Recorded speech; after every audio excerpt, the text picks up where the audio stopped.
선거 종반으로 치달으면서 이 막바지 쟁탈전이 참 뜨겁습니다. 문재인 후보 오늘 충남으로 내려갔는데요. 자신의 안보관을 지적하는 다른 후보들을 향해서인지 국민들은 이제 색깔론에 속지 않는다라고 하면서 과거에 문재인 후보로부터 들어보지 못했던 말들이 이렇게 나왔습니다. 함께 보시겠습니다. 그래, 이번에는 문재인이요. 그래, 문재인으로 혀. 맞습니까? 선거철 되니까 또 색깔론 종북몰이 시끄럽습니다. 여러분 지긋지긋하죠? 그런데 그렇게 색깔론 종북몰이 하는데도 저 문재인 지지도 갈수록 오르고 있습니다. 신기하죠? 이제 국민들도 속지 않는다 이놈들아. 오히려 안보민들 후보 문재인뿐이다. 맞습니까? 방송으로는 이땡드라라고 소개를 해드립니다. 누구를 향해서 하는 말일까요? 다들 마음속에 있으시지만 차마 이야기하지 못할 비밀, 대외비는 아닌 것 같은데요.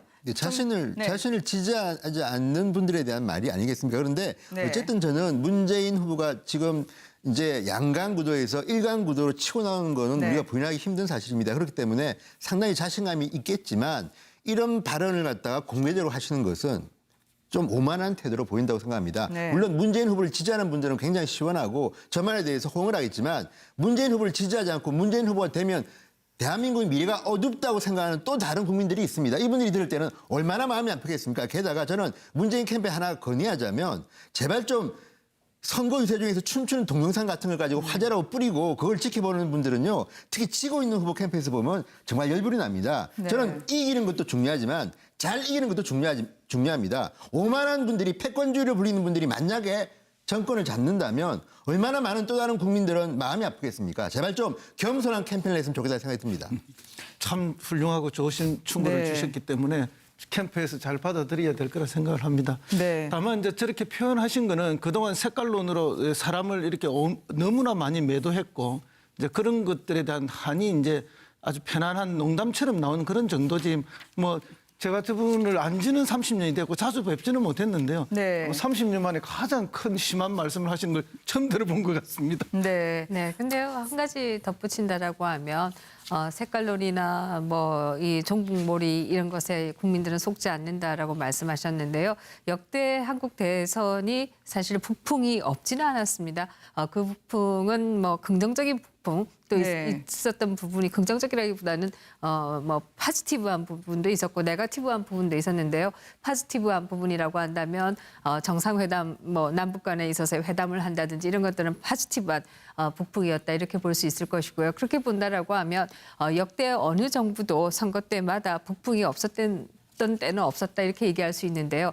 이번 선거만 유일하게 북풍이 없는 선거가 아니냐 이렇게 얘기할 수 있을 것 같습니다. 네. 사실 빙화는 흐른다라고 하는 그 책도 이것이 북풍몰이로 만들어진 책이 아니라 거짓말이냐 아니냐의 차원에서 만들어진 것이기 때문에 지금 색깔론과 종북몰이를 얘기하시는 것은 저는 조금 부적절하지 않는가 하는 생각을 합니다. 혹시 말이죠. 김정은이 트럼프나 시진핑 눈치를 보는 사이에 북풍은 없어도 미국발 트럼프 풍은 혹시 있지 않을까요? 사드 배치 비용 청구서가 날아들었는데 근데 그 얘기 좀 현실적이고 하기 전에 구체적인 해법 로드맵을 제시한 후보가 없어서요. 그거는- 문재인 후보도 조금 모호하지 않았느냐라는 지적이 있었거든요. 저는 저한테 순서가 올 거라고 차분히 기다렸는데 색깔론 종북몰이에 대해서 네. 제가 좀 한마디 해야 될 지금 것 같은데요. 여쭤본 거예요, 정준기 네네. 대변인께. 아니 갑자기 트럼프 얘기로 가가지고 네, 그거 합쳐서 이야기하시면 돼요. 노동신문이 오늘 이런 얘기를 했어요. 역사의 반동들을 단호히 쓸어버려야 된다. 이런 네. 제목으로 보수 패당이 안보 위기설을 요란스럽게 내돌리면서 재집권의 구멍수를 열어보려고 획책하고 있다. 이건 무슨 뜻입니까 도대체? 저는요. 지금 무슨 색깔론 종북몰이 이렇게 얘기를 하면서 뭔가 북한에 관계된 또는 사상과 안보관과 대북 간에 관계된 얘기들을 물어보면 무조건 색깔론 종북론이란 두 단어를 갖고 마치 구태이고 문제 있는 것처럼 이야기하는 분들 이해할 네. 수가 없어요. 그러니까 노동신문에서 도대체 왜 이런 논설이 나왔는지 이 논설에 대한 입장이 뭐냐 이거죠. 하나만 더 얘기를 하자면 문재인 후보가 지금 한반도 정책이 있어요. 내용을 잘 들어보면 이렇습니다. 북한의 핵주권을 인정하자. 육자회담을 통해서 정전협정을 평화협정으로 바꾸자. 북미 수교를 하자. 주한미군 그럼 철수하고 전시작전 한수해서 이런 얘기거든요. 이게 많이 듣던 얘기 아닙니까? 북한이 가지고 있는 한반도에 있어서의 한반도 정책이랑 최근에 이야기한 문재인 후보가 하는 얘기가 똑같아요. 그럼 그거를 지적을 하면 이게 무슨 종북몰이고 색깔론인가요? 자, 진성호 의원님 옆에 계시지만 허성무 공동본부장님은 여기에 대해서 어떻게 답변해 주실 수 있으실까요? 글쎄요. 정준길 대변인이시죠. 네, 갑자기 맞습니다. 노동신문을 인용하면서 이렇게 노동신문을 높이 신뢰하니까 제가 깜짝 놀랐습니다. 북한의 노동신문을 우리가 이렇게 높이 신뢰한 적이 어디 있습니까? 신뢰한 적 없어요. 그런데 그걸 인용해서 이렇게 공격을 하면 그게 말이 안 되는 그런 얘기가 소리입니까? 나왔잖아요. 그러니까 설명을 하셔야 되지 않습니까? 아니 누가 설명을 한단 말입니까? 그건 오히려- 노동신문에 설명을 물어보셔야지 왜 이쪽 후보한테 설명을 물어봅니까? 그러니까 어찌 그리 그건 북한이 말이 안 되는 편을 들어요? 말씀이시고요. 그런 식으로 인용하는 것은 만약에 뭐 그럼 북한 노동신문에서 홍준표 후보를 칭찬하면 그러면 홍준표 후보가 북한 노동신문하고 그럴 내통한 리가 겁니까? 없죠. 그럴 우리 리가 칭찬하지 있든 않습니다. 없든 이건 신뢰도가 떨어지는 이야기를 그러니까 하시는 거는 북한이 지금 홍준표 오히려 후보가 상승을 하니까 조급증이 정준길 생겨갖고 후보의 그런 논리와 대선 후보 토론 대선에 좀 태도가 바로 노골적으로 지금 북풍놀이고 들어서고 색깔론입니다. 있잖아요. 그러면서 지금 결과적으로 문재인 후보 편 들고 있잖아요. 아니 그 노동신문이 문재인 후보 편들 뭐 그게 대한민국 선거에서 도움이 되겠어요? 마이너스가 근데 되지. 문제는 방금 말씀드린 것처럼 문재인 후보가 얘기하는 여러 가지 한반도 정책이 어찌 그리도 북한의 정책이 북한의 대한반도 정책과 똑같냐 이거예요. 북한의 한번 설명해 보십시오. 그 부분에 대해서. 북한의 대한반도 정책과 같을 수도 없고요. 그런데 장기적으로 우리가 대한반도의 문제를 어떻게 풀어갈 것이냐. 자, 육자회담을 할 때 핵주권국 현재의 상황을 사실적으로 인정하는 상황이에요, 아니에요? 다시 한번 질문해 자, 보시죠. 육자회담 하자고 하고 있죠, 지금 문재인 후보가. 다자회담 하자. 다자회담, 육자회담 맞잖아요. 근데 그 상황에서 북한이 현재의 사실상 핵주권국과 다름없는 이 상황을 인정하자고 하면서 육자회담하고 있습니까? 안 하고 있습니까? 아세요, 혹시? 아니요, 뭐 저는 뭐 북한의 핵 문제에 대해서 뭐 문재인 아니, 대표가 자기 당의 후보가 어떤 의견을 가진지도 어떤 의도를 모르는데요. 가지고 이런 이야기를 했는지까지는 뭐 제가 자, 다 그다음 들여다보지 않는데 정전협정, 잠깐 이야기 좀 평화협정으로 할게요. 바꾸자고 한 거 알고 계세요? 전종희 대변인 잠깐만요. 지금 평화협정, 아직 말씀이 정전협정으로 답변이 안 바꾸자고 끝나기 했잖아요. 때문에 이야기를 들어봐야 될 것 같아요. 정전협정을 평화협정으로 바꾸자는 이야기는 오래전부터 나왔던 거 아닙니까? 누가? 그러니까 북미 수교 하자고 했죠. 북미 수교 문제도 오래전부터 주장됐던 내용 중에 하나이고요. 주한미군 철수해야 된다고 생각합니까? 안 해야 된다고 생각합니까? 주한미군 철수 문제는 이야기 지금 안 하고 있잖아요. 근데 뭐 그걸 해야 된다는 전시작전권 환수해야 된다고 생각합니까? 안 해야 된다고 전시작전권 환수는 이미 옛날에도 했다가 다시 뒤로 물려서 늦추어진 거잖아요. 전시작전권 환수는 이 반드시 돼야 될 거죠. 이 여러 가지 얘기 중에 문재인 후보가 안 하는 얘기가 딱 하나 있어요. 뭐냐면 주한미군 철수 얘기 안 해요. 그다음에 한미동맹 약화 얘기 안 하거든요. 그런데 조금이라도 관심을 가지고 있는 분들은 지금 앞에 말한 핵주권국 인정하는 상황에서 육자회담하고 정전협정을 평화협정으로 바꾸고 북미 수교를 하게 되면 주한미군 철수는 기정사실이고 그 상황에서 전시작전권 환수하면 한미연합사 무력화되면 그러면은 한국과 미국의 이 안보동맹은 끝나는 거예요. 그게 언제 된단 말입니까? 아니 본인이 지금 이렇게 하겠다고 얘기를 하잖아요. 그거는 30년 후에 될지 40년 후에 될지도 모를 이야기고 그 이야기를 오늘 내일 되는 것도 아니고 대통령이 돼가지고 이런 정책을 한다고 하는데 더 문제는 뭐냐면 바로 이 내용들이 북한의 대한반도 정책과 사실상 맥락을 똑같이 한다는 거예요. 그럼 설명을 해야 될 거 그건 아니에요. 이제 정준길 뭐 대변인이 그렇게 혼자 해석을 하시는 거고요. 아니 누가 제가 해석을 아니 한다고 근데 얘기합니까? 제가 조금 근데- 저도 발을 한 번도 못해서 저 제가 지금 발언을 좀 6분 동안 말씀하셨기 때문에 나머지 패널들을 위해서 잠시 뒤에 대변인 말씀해 주셔야 될 것 같아요. 왜냐하면 전시작전권 환수 문제를 이야기하셨지만 이거는 이명박 정부 때부터 그리고 박근혜 정부 그리고 앞으로 차기 대권까지 시점에 대해서는 지금 정확하게 나오지 않은 부분이기 때문에요. 설왕설래가 있었고요. 지금 저희가 논의를 하나 더 들어가기 전에 교수님께 이야기 듣고 다음 주제로 넘어가 보도록 하겠습니다. 정준길 대변인께서 네. 뭐 아마 당의 입장을 아마 대변하고 계시니까 그걸 말씀을 하신 것 같은데 저는 그런 생각을 해봅니다. 그럼 지금 우리나라 헌법에 대통령이 갖고 있는 물론 국가를 보위하는 측면도 있지만 또 하나의 또 대통령 책무가 평화 통일에 대한 책무를 갖고 있는 거 아닙니까? 네. 지금 결국은 뭐 보수 정권이 집권을 한다 하더라도 남북 화해와 협력을 통해서 어떤 식으로든 남북 간을 평화적으로 통일해야 된다는 그 부분에 대해서는 뭐 정파적 입장을 다 떠나서 다 같은 입장이라고 봅니다. 그렇기 때문에 정준길 대변인께서 지금 말씀하시는 부분은 앞으로 남북 관계가 점점 더 발전됐을 경우는 궁극적으로 가야 될 하나의 방향성인데 그 부분에 대해서 모든 걸 갖다가 마치 홍준표 후보가 부인하는 듯한 그런 말씀을 하시는 부분에 있어서는 아마 보수 표심조차도 이것이 그럼 지향하는 바가 뭘까? 그럼 우리 영원한 분단국으로 남아야 되느냐? 그런 네. 의문을 갖지 않을까요? 저는 뭐 그런 이 지켜보는 입장에서 그런 의문이 드네요. 네. 좀 짧게 한마디만 부연하면 지금 우리가 뭐 정책 구체적인 것 가지고 토론하기는 짧은 시간인데 아까 문재인 후보 했더니 말 중에서 자 그렇게 색깔론 정부몰이 하는데도 저 문재인 지지도는 갈수록 오르고 있습니다. 이 말은 저는 좀 문제가 있다고 보는 게 첫째 자 전국몰이 뭐 이런 색깔론 이야기하는데 지금 성민순 전 장관 회고록이 어떻게 나온 겁니까? 보수 쪽 무슨 예컨대 홍준표 후보의 측근이 이야기한 게 네. 아니라 그쪽 분들 노무현 정권에 장관했던 분들 또는 실장했던 분들끼리 지금 진실게임 하는 거 아닙니까? 그런데 왜 애꿎은 보수 쪽 정치인이라든지 안철수 후보고 정무몰이한다 이렇게 비난하는 거는 제가 볼 때는 캠페인 중에는 상당히 비겁한 캠페인이다. 본인은 진실을 이야기하는 건 하면 되는 것이고요. 또 하나 대한민국의 유권자들은 문재인 후보든 홍준표든 누구든 간에 안보에 대해서 믿을 만한 지도자인가를 알 권리가 있습니다. 그거에 대해서 많은 국민들은 조금 문재인 후보가 상대 후보보다 불안하다고 느끼는 분이 있을 수도 있습니다. 그러면 그거에 대해서 본인의 생각을 말하면 되지 왜 이렇게 욕설 같은 EX들아 그러면서 이렇게 화를 내십니까? 저는 이런 식의 캠페인 빠른 연설은 총량제 합시다. 오늘은 후보의 그렇게 격에는 이렇게 떨어진다고 하니까 봅니다. 지금 자 저희 제가 이야기 좀 드리겠습니다. PD 측에서 다 재고 있거든요. 네, 그래서 제가, 일단 제가 제일 적게 하지 않았을까. 네, 그래서 뒤에 안철수 후보, 유승민 후보에 대해서 제대로 다룰 수도 없을 만한 위기에 쌓여 있어요. 먼저 여기에서 의원님 한 말씀하시고요. 가지 뭐 말씀드릴 수 있는 것은 아마 이제 많은 대중들 앞에서 조금 흥분하셔서 넣으신 얘기가 아닐까 이렇게 이해가 되는 측면이 있는데요. 네. 그러나 조금 걱정이 되는 것도 사실입니다. 사실 이분 마음속에 어떤 그동안의 분노가 혹은 그 분노가 얼마나 정당한 분노인지는 잘 모르겠습니다만은 그런 게 있다라고 하면 사실 우리가 역대 대통령들이 어떤 큰 마음의 분노를 가지고 있을 때 그것이 집권하고 나서 얼마나 부정적인 효과가 나타날 수 있는가라고 하는 것을 보아왔기 때문에요. 네. 걱정하게 되고요. 그다음에 하나는 적폐청산위원회를 만들고 거기에 조사권을 주겠다라고 얘기를 하고 있는데요. 그 적폐라고 하는 것을 무엇을 적폐라고 얘기하는지 정확하게 저는 알지 못하고 대부분 다 그것이 정확하게 뭔지는 모르겠다고 생각하는데요.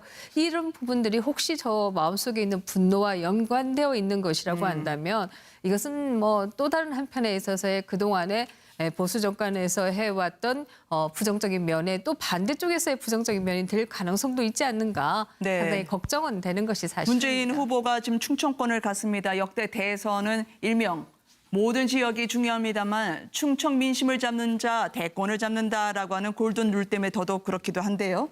양강구도 무너졌다. 이제 문재인 후보의 자신감을 반영하는 발언이었나? 충청도 분들에게 안희정 지사 이야기를 하더라고요. 안희정 지사 떨어져서 섭섭하시죠? 그랬더니 충청도 분들 예의 내니오라고 하던데요. 이거 충청도 특유의 말씀이신가요? 먼저- 내와 아니오의 합친 예, 말이요? 뭐 네 아니요 합친 건데 그 말씀드리기 전에 네. 세 분이 공격을 하셨기 때문에 네네. 돌아가면서 다 답변을 하나 드리고 가지 네, 그러셔요. 될 것 같아요. 방금 우리 김민정 교수님 말씀하신 부분은 그건 뭐 지나친 기후라고 생각하고요. 대한민국 법치국가 아닙니까? 그 어떤 행위도 주어져 있는 법의 테두리를 벗어나서 할 수 없는 일이기 때문에 네. 그 점은 뭐 전혀 걱정 안 하셔도 될 문제라는 말씀을 드리고 방금 진승호 전 의원님이 말씀하신 그 부분도 물론 뭐 그런 비난이나 걱정을 하실 수는 있다고 봅니다.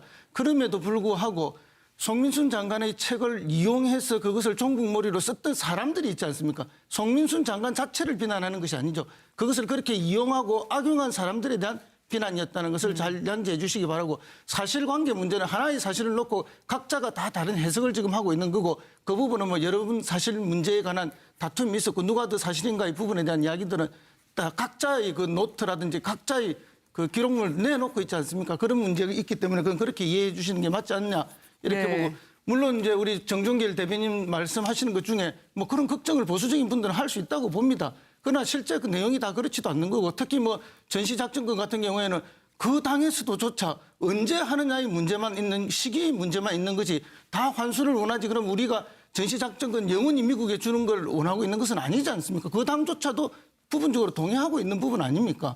그런 걸 갖다가 너무 그렇게 강조해서 주장하시는 것 자체가 오히려 색깔론으로 비춰질 가능성이 있다는 말씀을 드립니다. 몰이를 얘기하시는 것은 저는 조금 부적절하지 않는가 하는 생각을 합니다. 혹시 말이죠. 김정은이 트럼프나 시진핑 눈치를 보는 사이에 북풍은 없어도 미국발 트럼프 풍은 혹시 있지 않을까요? 사드 배치 비용 청구서가 날아들었는데 근데 그 얘기 좀 현실적이고 하기 전에 구체적인 해법 로드맵을 제시한 후보가 없어서요. 그거는- 문재인 후보도 조금 모호하지 않았느냐라는 지적이 있었었거든요. 저는 저한테 순서가 올 거라고 차분히 기다렸는데 색깔론 종북몰이에 대해서 네. 제가 좀 한마디 해야 지금 될 것 같아요. 여쭤본 거예요, 정준기 대변인께. 아니 갑자기 트럼프 얘기로 가가지고 네, 그거 합쳐서 이야기하시면 돼요. 노동신문이 오늘 이런 얘기를 했어요. 역사의 반동들을 단호히 쓸어버려야 된다. 이런 네. 제목으로 보수 패당이 안보 위기설을 요란스럽게 내돌리면서 재집권의 구멍수를 열어보려고 획책하고 있다. 이건 무슨 뜻입니까 도대체? 저는요. 지금 무슨 색깔론 종북몰이 이렇게 얘기를 하면서 뭔가 북한의 오히려 안보민들 후보 문재인뿐이다. 맞습니까? 방송으로는 이땡드라라고 소개를 해드립니다. 누구를 향해서 하는 말일까요? 다들 마음속에 있으시지만 차마 이야기하지 못할 비밀, 대외비는 아닌 것 같은데요. 자신을 네. 자신을 지지하지 않는 분들에 대한 말이 아니겠습니까? 그런데 네. 어쨌든 저는 문재인 후보가 지금 이제 양강 구도에서 일강 구도로 치고 나오는 거는 네. 우리가 부인하기 힘든 사실입니다. 그렇기 때문에 상당히 자신감이 있겠지만 이런 발언을 갖다가 공개적으로 하시는 것은 좀 오만한 태도로 보인다고 생각합니다. 네. 물론 문재인 후보를 지지하는 분들은 굉장히 시원하고 저 말에 대해서 호응을 하겠지만 문재인 후보를 지지하지 않고 문재인 후보가 되면 대한민국의 미래가 어둡다고 생각하는 또 다른 국민들이 있습니다. 이분들이 들을 때는 얼마나 마음이 아프겠습니까? 선거 종반으로 치달으면서 이 막바지 쟁탈전이 참 뜨겁습니다. 문재인 후보 오늘 충남으로 내려갔는데요. 자신의 안보관을 지적하는 다른 후보들을 향해서인지 국민들은 이제 색깔론에 속지 않는다라고 하면서 과거에 문재인 후보로부터 들어보지 못했던 말들이 이렇게 나왔습니다. 함께 보시겠습니다. 그래 이번에는 문재인이요. 그래 문재인으로 혀. 맞습니까? 선거철 되니까 또 색깔론 종북몰이 시끄럽습니다. 여러분 지긋지긋하죠? 그런데 그렇게 색깔론 종북몰이 하는데도 저 문재인 지지도 갈수록 오르고 있습니다. 신기하죠? 이제 국민들도 속지 않는다 이놈들아. 그러니까 게다가 저는 문재인 캠페인 하나 건의하자면 제발 좀 선거 유세 중에서 춤추는 동영상 같은 걸 가지고 화제라고 뿌리고 그걸 지켜보는 분들은요. 특히 지고 있는 후보 캠페인에서 보면 정말 열불이 납니다. 네. 저는 이기는 것도 중요하지만 잘 이기는 것도 중요합니다. 오만한 분들이 패권주의를 불리는 분들이 만약에 정권을 잡는다면 얼마나 많은 또 다른 국민들은 마음이 아프겠습니까? 제발 좀 겸손한 캠페인을 했으면 좋겠다는 생각이 듭니다. 참 훌륭하고 좋으신 충고를 네. 주셨기 때문에 캠프에서 잘 받아들여야 될 거라 생각을 합니다. 네. 다만 이제 저렇게 표현하신 거는 그동안 색깔론으로 사람을 이렇게 너무나 많이 매도했고 이제 그런 것들에 대한 한이 이제 아주 편안한 농담처럼 나오는 그런 정도지 뭐 제 같은 분을 안 지는 30년이 됐고 자주 뵙지는 못했는데요. 네. 30년 만에 가장 큰 심한 말씀을 하신 걸 처음 들어본 것 같습니다. 네. 네, 근데요 한 가지 덧붙인다라고 하면 색깔론이나 뭐 이 종북몰이 이런 것에 국민들은 속지 않는다라고 말씀하셨는데요. 역대 한국 대선이 사실 북풍이 없지는 않았습니다.